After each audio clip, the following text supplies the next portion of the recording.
First, the federal government is spending so much and piling up so much debt on our children that we're making it virtually impossible for them to live a better life than we have.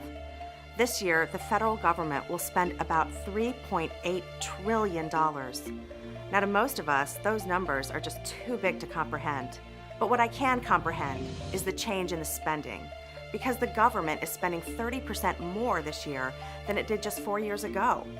I don't know any families that are spending 30% more this year than they did 4 years ago. Do you? In fact, most families I know are spending less this year than they did 4 years ago. Why should the government be any different?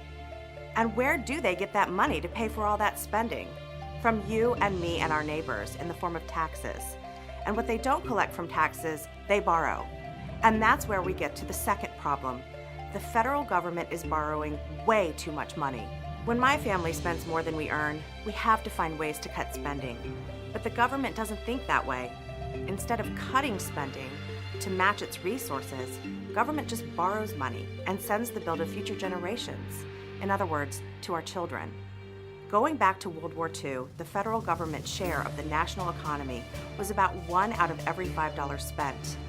But for the last several years, because of this explosion of spending, the federal government is now spending 1 out of every $4 in the economy. It doesn't take an advanced degree to see that's not sustainable. When he campaigned back in 2008, Barack Obama promised he'd cut the deficit in half.